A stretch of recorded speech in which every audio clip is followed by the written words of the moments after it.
10 లక్షలు ఇస్తాం, 15 లక్షలు ఇస్తామని చెప్పేసి ప్రకటించాడే తప్ప ఇప్పటివరకు అధికారికంగా ఎక్కడ కూడా కాంగ్రెస్ ప్రభుత్వం అక్కడ ఉన్న లోకల్ స్థానిక ఎమ్మెల్యే గారు కానివ్వండి, ఎంపీ గారు కానివ్వండి, ఇన్ఛార్జ్ మినిస్టర్ గారు కూడా అంగుళాలు పడ్డారు, కొబ్బరికాయలు కొట్టేందుకు మాత్రం హెలికాప్టర్లు వేసుకొని వచ్చి మేము చేసినామని చెప్పేసి ఎక్కడ దొడ్ల కొడితే ఈడినట్టు పొద్దుగా చేసినట్టు కార్యక్రమాలు చేసినట్టు ఈరోజు ఇదే చేస్తూ ఉన్నారు తప్ప ఇక్కడ ఎక్కడ కూడా న్యాయం జరగలేదు.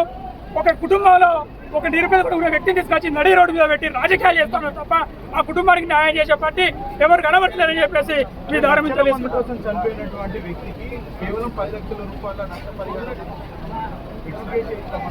ఏ విధంగా చూడాలి? అది ఏ విధంగా చూడాలంటే వారి కుటుంబంలో జరిగితే, ఎందుకంటే చచ్చిపోయిన ఒక బీసీ బిడ్డ, ఒక అగ్రవర్ణాల బిడ్డ అయితే ఆ రోజు నొప్పి ఏందని వాళ్ళు తెలిసి లక్షల కోట్ల రూపాయలు పెడతారు. ఇక్కడ తెలంగాణ రాష్ట్రంలో హోంమంత్రి అనే వ్యక్తి ఉన్నాడా, లేకపోతే ముఖ్యమంత్రి దానికి బాధ్యత వహిస్తూ ఉన్నాడు కాబట్టి ఇప్పటి వరకు పదవి లేదు. ఆ 10 లక్షలు అనేది ఆయన ఈ రోజు శివాల మీద చిల్లర జరుపుకునే పరిస్థితి. ఒక కేంద్ర హోం సహాయ శాఖ మంత్రి వస్తే కూడా ఇక్కడ న్యాయం జరగలేని పరిస్థితి ఉన్నది. అంటే ఈ తెలంగాణలో ప్రజాప్రభుత్వం ఉన్నదా లేదా అని చెప్పి మీ సందర్భం అడుగుతా ఉన్నారు. కాంగ్రెస్ పార్టీ అంటే బలహీన వర్గాల పార్టీ అని పదే చెప్తా ఉన్నారు. బలహీన వర్గాలు లక్షల మంది కోసం ఆత్మహత్య పాల్పడ్డాడు. కానీ ఏదైతే కాంగ్రెస్ పార్టీ ఇప్పటి వరకు కూడా ఇక్కడ చేరుకున్నటువంటి పరిస్థితి ఇక్కడ కాంగ్రెస్ పడుగు బలహీన వర్గాల పార్టీ కాదు, పడుగు బలహీన వర్గాల దోపిడి పార్టీ అని చెప్పేసి 365 హైవే మీద కనబడతా ఉన్నది. ఎక్కడ కూడా ఈ రోజు ప్రభుత్వం వచ్చి 2 ఏళ్ళు అయినా కానీ నర్సంపేట తట్టని మట్టి వచ్చింది లేదు.